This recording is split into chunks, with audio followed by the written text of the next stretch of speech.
Salut à tous, j'espère que vous allez bien, c'est Romain et on se retrouve aujourd'hui pour parler du petit crack Désiré Doué qui fait quasiment l'unanimité chez les supporters, aussi au sein de la direction parisienne visiblement, au vu de la très belle offre qui a été envoyée en début de semaine au Stade Rennais, refusée mais une deuxième devrait arriver, ce qui témoigne de l'intérêt enfin concret du PSG. Le Stade Rennais est habitué à sortir de tels cracks. Ousmane Dembélé intéresse Nasser depuis son éclosion là-bas, Camavinga, bon c'est un peu particulier, on l'avait loupé parce que Leonardo ne s'entendait pas avec son agent de l'époque, mais il a toujours intéressé le PSG. Matistel du Bayern actuellement, on a eu un papier pendant la saison comme quoi Nasser le regrettait énormément parce que on l'a loupé, mais on l'a aussi loupé lorsqu'il était à Montrouge dans le 92 Île-de-France.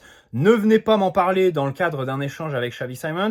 Il a prolongé au Bayern en mars dernier et son agent a fait une déclaration cette semaine comme quoi il voulait rester. C'est vrai que c'est un profil très intéressant avec des statistiques relatives à son temps de jeu en matière de buts marqués qui sont assez dingues, une capacité à jouer sur le côté aussi, mais c'est comme ça, on raye. Et donc, le PSG suit le dernier crack en date du Stade Rennais, Désiré Doué depuis ses débuts en pro, évidemment. On est annoncé dès le début 2022, le PSG était dans les médias associé aux joueurs, et bizarrement, sur le dernier mois, on semblait un petit peu à la traîne. Il y a eu Tottenham à un moment donné, le Bayern qui a envoyé la première offre il y a 15 jours, 30 millions plus 5 de bonus. Et donc là, lundi, on s'est réveillé, on a enfin envoyé notre première offre. C'est un peu flou sur ce qu'on a dit aux joueurs. Est-ce qu'on lui a proposé un contrat? Est-ce qu'on en est encore qu'au stade des discussions un peu informelles sur le projet et tout ça? C'est pas très clair, mais dans tous les cas, on a proposé 40 millions plus 5 de bonus lundi, qui ont donc été refusés par le Stade Rennais parce qu'ils demandent 60 millions. Visiblement, c'est avec les bonus. Si tu fais 50 fixes et 10 de bonus, ça devrait passer. Là, 40 plus 5, faut noter que c'est une très belle offre. Déjà, mieux que celle du Bayern la semaine passée. Et on devrait surtout l'améliorer dans les toutes prochaines heures. Peut-être même que quand la vidéo sera postée, on aura envoyé une nouvelle offre. On attend encore la confirmation dans les médias. Une offre avec une structure un peu différente, mais la structure n'a absolument pas filtré. Voilà. Bon, le Stade Rennais, de leur côté, cet été, ils font un énorme ménage. C'est vrai que Lefebvre est parti à Rome, Bourigeaud est pisté en Arabie Saoudite, Terrier au Bayer Leverkusen. Il dégage un peu tout le monde, sauf l'entraîneur. C'est dommage parce qu'il garde Julien Stéphan. Quand tu veux faire évidemment du neuf, bah c'est mieux de changer aussi celui qui est à la tête du bateau. Mais je crois que Julien Stéphan a les faveurs de l'actionnaire, du propriétaire. Donc voilà, bref. Donc, pour Désiré Doué, ils vont se résoudre à le faire partir. Il y a aussi son frère, Guela Doué, qui est pisté en Turquie, Galatasaray, et Strasbourg aussi, si je dis pas de bêtises. Donc voilà, le Stade Rennais vraiment qui va partir sur un nouveau projet complètement refonte totale. Et c'est plutôt logique parce que le groupe paraissait un petit peu amorphe cette saison, du moins quand on les a affrontés. On l'a vu. Bref, donc pour revenir sur Désiré Doué, bien sûr, un joueur nouvelle génération, très complet, avec un gros volume de jeu, une vraie puissance, explosivité, tonicité, techniquement très bon, vrai danger proche du but, qui est bon partout, donc très polyvalent, difficile à installer puisque aujourd'hui on ne sait pas trop où est-ce que il va se pérenniser sur le terrain. Ailier, 10, 8, il a joué 6. Il a joué 6 contre nous, rappelez-vous. Donc peut-être que Luis Enrique a en tête cette solution. Il peut jouer dans un milieu à 3, il peut aussi jouer dans un double pivot. Et donc si tu vois le verre à moitié plein, c'est top d'avoir un joueur polyvalent comme ça. Surtout un joueur capable de changer de poste dans un même match. C'est vrai que Luis Enrique aime bien aligner les joueurs à la première minute et puis ensuite à la mi-temps faire ses ajustements. Donc là-dessus, c'est vrai qu'il colle parfaitement avec la philosophie de Luis Enrique. Mais si dans l'autre sens, on voit le verre à moitié vide, il y a quand même certaines questions que j'aimerais poser dans cette vidéo. Alors la première, c'est voir le PSG s'activer comme ça du jour au lendemain. Ça paraît un peu bizarre parce qu'il n'y a pas grand-chose qui a changé lundi au moment où on a envoyé notre offre par rapport à il y a 15 jours ou il y a un mois quand on semblait très très mou en fait sur le dossier. Xavi Simons qui semblait être l'élément déclencheur du dossier Désiré Doué, qui était donc son remplaçant si le néerlandais ne revenait pas, en fait, il a toujours pas fait son choix, Xavi Simons. Ça fait 10 jours que les Pays-Bas ont été éliminés de l'Euro, 10 jours qu'il est en vacances, et il nous a toujours pas communiqué la destination où il veut jouer l'année prochaine. La seule certitude, c'est qu'il veut pas jouer chez nous. Voilà. Parce que, visiblement, on a un projet pas assez clair. Mais il préfère aller au Bayern avec quand même Vincent Kompany, qui est d'un autre standing que Luis Enrique en matière d'entraîneur, qui viennent tout juste de changer de direction sportive, donc il n'y a pas vraiment de garantie sur la réussite de ce nouveau projet. Il voulait de l'assurance en matière de temps de jeu, mais il va aller justement au Bayern, où il y a pléthore de joueurs dans son secteur, une énorme concurrence qui lui garantit pas forcément du temps de jeu, alors qu'au PSG actuel, je prends pas trop de risques en disant qu'il est titulaire en slip. Bref, donc il n'a pas encore choisi. Peut-être que ce week-end, le dossier des droits télé, qui a donc été bouclé par la Ligue, a fait qu'on a accéléré lundi sur Désiré Doué. Alors, non pas que le PSG se sente ultra libéré, parce que c'était pas un dossier très important, on n'est pas à 20-30 millions près dans les prévisions budgétaires. Mais du côté de Rennes, peut-être que c'est quelque chose qui a changé quelque chose sur leur marge de manœuvre, sur le mercato. On sait de l'autre côté que le PSG s'est réorienté dans le même temps sur un numéro 9, avec le dossier Victor Osimhen qui a explosé en début de semaine. Peut-être que ça a été plus de bruit que de concret. Peut-être que le dossier n'est pas si avancé qu'on a voulu nous le faire croire, notamment dans les médias italiens qui sont les pros pour nous faire passer un transfert comme quasiment bouclé, alors qu'il en est qu'au stade préliminaire des discussions. Bref, donc un numéro 9 plutôt qu'un ailier gauche face à l'échec, on peut le dire, Kvaratskhelia. On peut regretter de ne pas avoir tenté Nico Williams, ou du moins ça n'a pas filtré dans la presse. Moi, que je regrette un petit peu, c'est Gordon de Newcastle, qui était visiblement sur le marché avant le 30 juin, et donc la date limite du fair play financier, et Newcastle étant en grand danger vis-à-vis de ce fair play anglais, devait vendre. On aurait pu profiter de cette... alors il a 23 ans, mais je crois qu'il est au-delà du 10-10, 10 buts, 10 passes décisives en première ligue la saison dernière, c'est plutôt intéressant. C'est vrai que c'est un anglais, le vrai anglais, avec la peau blanche, bien roux et tout ça.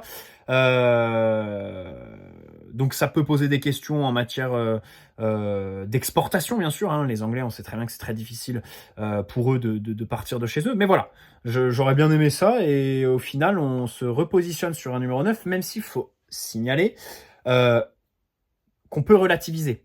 Fabrizio Romano et Ben Jacobs, donc journaliste anglais très proche de Nasser, eux deux, ils ont toujours dit que le numéro 9 faisait partie des plans au PSG. Voilà. Ils ont toujours cité, Fabrizio Romano avait l'exclu sur Alvarez de Manchester City. Ben Jacobs, pareil, il a toujours dit qu'on voulait un numéro 9. Donc là-dessus, on pourrait relativiser cette idée que le PSG a changé d'avis la semaine dernière. Mais Jamel, évidemment, tweetos très connu, très fiable, et on en parle très souvent sur la chaîne, lui, il a dit que, au contraire, au PSG, il y a certaines personnes qui, ces derniers temps, ont milité pour rebasculer sur un numéro 9. Alors, ce fameux certaines personnes, j'aimerais bien savoir qui c'est, parce que si c'est pas le directeur sportif et l'entraîneur, j'espère que ce sont des gens qui ont des compétences, des diplômes, en fait, pour s'exprimer sur le mercato. J'espère que c'est pas les gus de Nasser qui essayent de faire passer leurs intérêts, une potentielle com sur un transfert d'Osimhen, parce que on se rappelle du transfert de Lille vers Naples. Je l'ai repris là, en vue d'une vidéo qu'on va faire probablement demain ou après-demain. Je peux vous dire que c'est du joli, quoi. En matière de magouille, ce qui s'est passé à l'époque, c'est quand même assez extraordinaire. Assez extraordinaire. Même si, bien sûr, Victor Osimhen n'y est absolument pour rien. Tout comme les 4 joueurs qui étaient recrutés par Lille. Alors, il n'y en a qu'un seul qui a joué, et encore, c'était qu'un pauvre match sous les couleurs de Lille. Les 3 autres, je crois qu'il y en a un qui a même pas mis les pieds à Lille, l'autre qui est en D4, et l'autre, je sais même pas où il est. Bref, mais il y en avait pour 20 millions. Et donc, au final, sur les 84 millions, bon bref, j'ai expliqué le transfert de Victor Osimhen.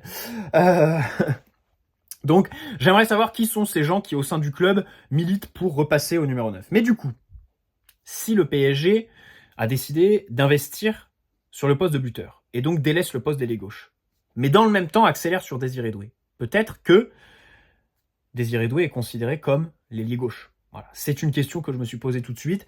Ça me paraît assez plausible, voilà. Et dans ce cas, je suis assez sceptique sur les capacités de Doué à s'installer sur le long terme à ce poste d'ailier gauche. Surtout dans le système très particulier de Luis Enrique. On l'a vu l'année dernière avec Lee Kang-in et Marco Asensio. Les ailiers doivent bouffer la ligne.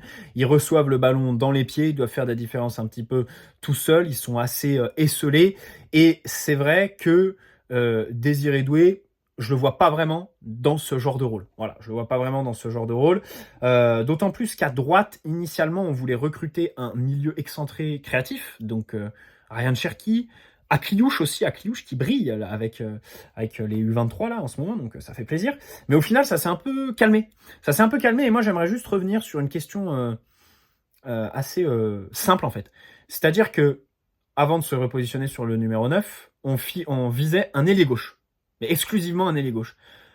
Mais pourquoi en fait? Pourquoi un ailier gauche et pas un ailier droit? Parce que Barcola est capable de jouer à droite, Dembélé est capable de jouer à gauche. Je rappelle qu'il a dit lui-même souvent dans sa carrière qu'il préfère tirer du pied droit. C'est plus facile quand t'es à gauche de tirer du pied droit. Son penalty face au Portugal, c'est pour ça m'a fait tilt, il l'a tiré avec le pied droit, avec l'équipe de France, rappelez-vous, il y a 15 jours. Peut-être que Dembélé à gauche, ce serait une solution. Et ça l'a déjà été dans des grands matchs cette saison. Contre le Barça, rappelons-nous que Luis Enrique le rebascule à gauche à la mi-temps. 2 minutes après, Dembélé marque. Alors, ça, je parle du match aller, mais je crois que son but au match aller, il est quand même du pied gauche. Ces matchs retour, je suis certain qu'il met le but du pied droit, là. Le but avec Cancelo qui défend comme une bite, ça, c'est pied droit. Mais le but du match aller, faudrait que je le revoie, je l'ai plus en tête, mais je crois qu'il fait son crochet pied droit et ensuite c'est pied gauche qu'il marque. Il faudrait reconfirmer. Celui contre Monaco, par exemple, en novembre, je crois que c'est pied droit. Je crois que c'est pied droit. Donc voilà. Dembélé peut jouer à gauche. Et donc, tu aurais pu recruter un ailier droit et mettre Barcola, Dembélé sur le côté droit. D'autant plus avec les rumeurs d'un départ de Colomani, qui lui, par contre, il est bien, faut le mettre à droite, quoi. Faut pas le mettre à gauche. Déjà qu'à droite, il est mauvais, à gauche, c'est encore pire. Donc lui, Colomani, non, lui, c'est exclusivement pied droit. Mais si on nous dit qu'on veut faire partir Colomani, raison de plus pour recruter un ailier droit, ou alors ce genre de joueur créatif qu'on pistait. Peut-être que c'est aussi lié à un départ de Lee Kang-in ou Asensio, deux joueurs qui ont des profils assez similaires, mais on a vu, voilà, dans ce genre d'utilisation, que c'est pas top, et c'est vrai que pour Désiré Doué, ce serait pas l'idéal. Après, deuxième poste pour Doué, vous me direz, relayeur gauche dans le 4-3-3 où il occupe le demi-espace, où il va pouvoir se projeter sur le but adverse, être plus fiable techniquement, physiquement qu'un Fabian Ruiz. Défensivement, il est très bon, il l'a montré contre nous, il a joué numéro 6, il a une vraie discipline, voilà. Il court beaucoup, donc bien sûr, il est capable de rattraper les kilomètres et tout ça. Mais là-dessus, pareil, j'ai quelques questions. Parce que le poste de relayeur gauche dans le 4-3-3 actuel, j'insiste sur le mot actuel, il est spécial quand même ce poste. Parce que tu dois travailler pour les autres. Fabian Ruiz, il devait combler Barcola, Nuno Mendes qui en plus cette saison n'était pas très offensif. Là normalement il va monter en puissance et être encore plus offensif, donc encore plus d'espace à couvrir. Je rappelle que sur certaines phases, Fabian Ruiz était le 3e défenseur central pour laisser Nuno Mendes monter. Après vous me direz, l'année dernière il y avait Mbappé sur le terrain. Le fait qu'il soit pas là, ça va changer peut-être quelques petites choses, mais ce poste de relayeur droit je trouve briderait Désiré Doué. Parce que j'ai pas de doute sur sa capacité à prendre ce rôle en fait. Défensivement, c'est vrai qu'il est bon. Mais pour moi, c'est un joueur qui doit être protagoniste. C'est pas quelqu'un qui doit travailler pour les autres, en fait. Voilà. C'est quelqu'un qui doit avoir le ballon, on doit construire autour de lui. Et la dernière option, comme je disais, je parlais du 4-3-3 actuel, justement, avec Mbappé, une absence qui devrait changer des choses, à commencer peut-être par le système. Peut-être que le 4-3-3 va évoluer et que Luis Enrique, à l'instar de Dembélé, lié gauche, va ressortir certaines solutions qu'il avait prises durant la saison passée pour les pérenniser avec cette fois un 11 complet, sans Mbappé qui a la main dans le froc quand il est en train de défendre. Typiquement, je fais référence au losange, avec un numéro 10, Dembélé, face à la Real Sociedad. On peut aussi penser au 4-4-2 à plat du début de saison quand on met 4-0 face à l'OM, ou alors le match à Newcastle quand on en prend 4. Prenez-le dans le sens que vous voulez, prenez l'un des deux matchs. Mais bon, ça me paraît très difficile. Par contre, le losange, avec Désiré Doué numéro 10, alors ça pose la question des rôles de Barcola, Dembélé, plus pour Dembélé que Barcola, parce que Barcola, deuxième attaquant avec Osimhen à ses côtés ou Gonzalo Ramos, ça me paraît assez intéressant. Et donc derrière, tu mets Ruiz, Warren, Vitinha, ou Vitinha, Joao Neves, Vitinha, Warren. Ça te fait beaucoup de densité dans l'axe, c'est vrai. Il faut sur le côté que tes latéraux montent et que ton numéro 6 s'intercale entre ces deux centraux, mais ça peut être intéressant. Par contre, c'est vrai que Dembélé, ce serait une solution quand il est pas là, parce que c'est vrai que à part numéro 10 en fait, il y aurait pas trop de solutions. Mais c'est vrai que Désiré Doué numéro 10 là-dedans, alors dans l'axe, je trouve qu'il est un peu plus frustrant que sur le côté. C'est-à-dire que dans l'axe, il a une plus grande propension à garder le ballon, à faire la touche de trop, la touche superflue. Bon, c'est le lot de tous les joueurs de 18 ans, vous me direz. Il va progresser là-dessus, on l'espère, et c'est plus que probable s'il est dans les mains de Luis Enrique.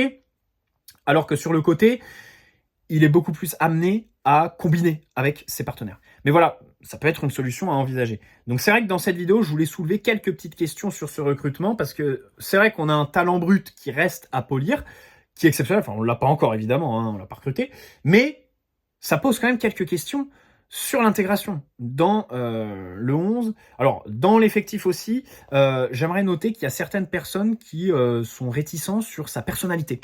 Alors, il y en a qui diront que c'est un bosseur, qui est très à l'écoute, que c'est un vrai crack, et d'autres qui diront, notamment Bruno Genesio, il y avait eu des petites histoires avec lui, que voilà, c'est quelqu'un qui, quand il ne joue pas, peut être très rapidement frustré et faire parler un ego qui serait assez grand. Alors bon, ça c'est vrai que ça n'a pas été vraiment confirmé. C'est un peu compliqué de se prononcer là-dessus parce que tu auras toujours quelqu'un qui va venir te contredire et te dire l'inverse en fait. Voilà. Et il n'y a pas grand-chose de très très clair. À part avec Bruno Genesio, je crois qu'il y a eu un moment où ça s'est pas très bien passé entre les deux. Bon bref, mais Bruno Genesio est aussi un coach spécial. Bref, sinon, Désiré Doué, bien sûr, je suis à fond derrière. Dans le profil, c'est très fort. Moi, ce qui me choque le plus, ce sont les prises de balles. Les prises de balles qui sont très brutales, orientées vers l'avant avec des appuis toniques. Et ça change. Ça change d'un Barcola, par exemple, qui a une qualité de contrôle exceptionnelle, mais qui fait pas de différence sur la première touche. Barcola, il va attendre, il va poser le ballon, il va aller chercher le vis-à-vis, pousser le ballon, et sans faire un geste technique très élaboré, juste passer son épaule devant le défenseur et après le prendre de vitesse. Désiré Doué, c'est différent. Dès la touche de balle, il fait la différence. Donc c'est là que je lui trouverai des différences avec Barcola. Une autre aussi, c'est à l'approche des buts. C'est un vrai danger. Barcola, il pousse son ballon, il va passer devant son défenseur, mais dans le dernier tiers, faut absolument qu'il soit beaucoup plus concret. C'est vrai qu'il est un peu trop brouillon. Les défenseurs aujourd'hui arrivent à bien le défendre parce qu'ils ont juste à venir sur lui à deux et il va s'enfermer, perdre le ballon. Voilà. C'est vrai que c'est un peu compliqué. Désiré Doué, dans le dernier tiers, quand il touche le ballon, c'est un danger direct sur le but. Par exemple, il a une grosse frappe qu'un Dembélé aussi n'a pas. Donc ça me ferait vraiment très plaisir d'avoir un joueur comme ça. Bien sûr, j'aimerais terminer avec un lien avec Xavi Simons, comme je l'ai dit, parce que le Bayern, donc, qui est en concurrence avec nous sur Désiré Doué, est aussi sur Xavi Simons. C'est difficile de savoir lequel des deux est la priorité pour eux. Alors, ils ont fait filtrer dans certains médias qui veulent les deux joueurs, mais à un moment donné, ça reste quand même des profils assez similaires, je trouve. Peut-être que Xavi Simons est meilleur que Désiré Doué dans la finition. Peut-être que Xavi Simons est aussi plus référencé que Désiré Doué. Ça me paraît quand même assez clair. C'est peut-être pour ça que Simons coûte quasiment 2 fois plus cher que Doué. On parle d'un joueur qui est titulaire en sélection A. Désiré Doué, il est avec les espoirs encore. Alors la France n'est pas la sélection des Pays-Bas aussi, c'est beaucoup plus relevé. Mais c'est vrai que voilà, Xavi Simons, il marque un but splendide en demi-finale de l'Euro, quoi. Et il a 2 grosses saisons pleines en tant que titulaire. Parce que Désiré Doué, c'est vrai que par moment, il est dans la rotation. Il est un peu sur le banc, il rentre, il fait des bouts de match. Voilà, donc Xavi Simons, pour moi, me paraît en matière de référence, après aussi parce qu'il est plus vieux que Doué, un cran au-dessus, donc c'est plus cher. Quand tu vois Euro à 70, Doué à 60, bon, tu te dis, ouais, le Bayern, il va falloir qu'ils alignent. Et surtout, ils doivent dégraisser leur masse salariale. Hein, j'ai déjà fait le speech dans une précédente vidéo. Ils veulent baisser le salaire à Kimmich pour le prolonger, mais Kimmich, il se dit, les gars, Thomas Müller, il a le même salaire que moi, vous l'avez prolongé à 20 millions. Et moi, vous voulez que je baisse mes 20 millions alors que moi, je suis titulaire et lui, il est remplaçant. Donc, il comprend pas trop. Ils veulent se séparer de Gnabry qui a refusé Newcastle. Alors, ils voulaient se séparer de Sané, mais visiblement, ils veulent le garder au final. Coman, ils veulent le mettre dans le deal avec Xavi Simons parce qu'il a refusé l'Arabie Saoudite et la Turquie. De Ligt, il devrait pas aller à Manchester United. Donc, c'est un peu compliqué pour eux de dégraisser. Peut-être qu'on va pouvoir en jouer et gagner le dossier Désiré Doué face à un Bayern qui, du coup, va sembler un peu condamné à vendre avant de pouvoir acheter. Et c'est là qu'on voit les gains de l'été dernier. Hein. Je rappelle qu'on a beaucoup vendu à ce moment-là. Et donc aujourd'hui, on est plus libre que le Bayern en matière de masse salariale. Après, le Bayern, ils ont changé de direction sportive plus tard que nous. Et d'entraîneur aussi. Donc forcément, il y a un décalage rien qu'en termes de projet en fait. Eux, ils redémarrent maintenant. Nous, c'était l'année dernière qu'on redémarrait. Donc c'est logique aussi qu'on soit un peu plus avancé. Bref, donc peut-être qu'on pourra prendre notre petit avantage. Xavi Simons, c'est marrant parce qu'il y a un papier qui m'a rappelé Mbappé. Un papier qui disait Xavi Simons s'est mis d'accord avec le Bayern sur les contours d'un contrat, mais il n'a pas donné le oui final. Ça me fait penser à Mbappé 2022, qui se met d'accord et avec le Real Madrid et avec le PSG sur le contrat, mais qui dit aux deux clubs, écoutez, je vous donne pas mon accord final, et puis voilà, au final, il y a un des deux clubs qui est lésé. Bon, nous, avec Xavi Simons, c'est très clair, hein, on sait qu'il veut pas de nous, ça va être entre Leipzig et le Bayern. Alors, dans les médias français, notamment l'équipe, on a annoncé une offre de prêt avec obligation d'achat 90 millions, mais ça a été démenti dans les médias allemands. C'est dommage, parce que 90 millions, c'est vraiment... Bon, c'est sûrement surpayé, mais on parle aussi d'un joueur voilà, qui est quand même référencé, et comme je le disais, titulaire en sélection. Lenny Yoro n'a même pas touché à l'équipe de France A, 70 millions à Manchester United.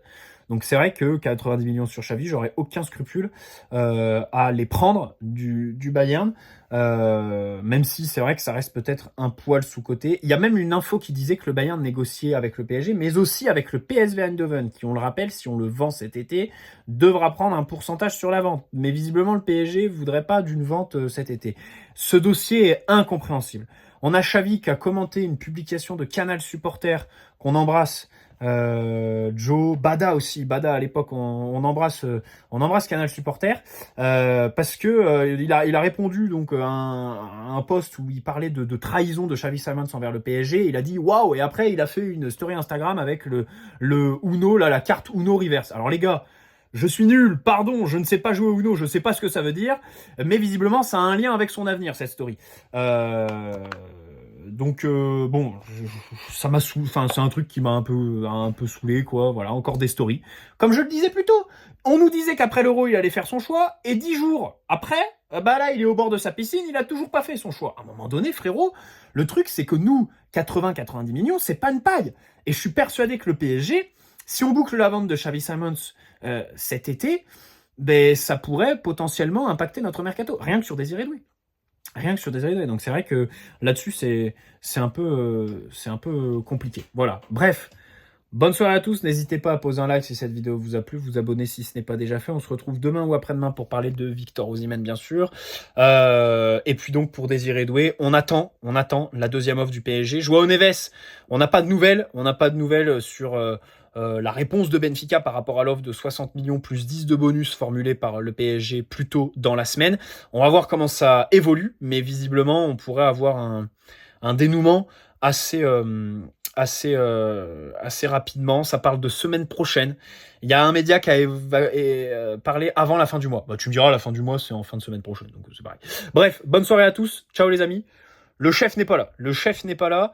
Je vous embrasse et on se dit à très vite. Ciao.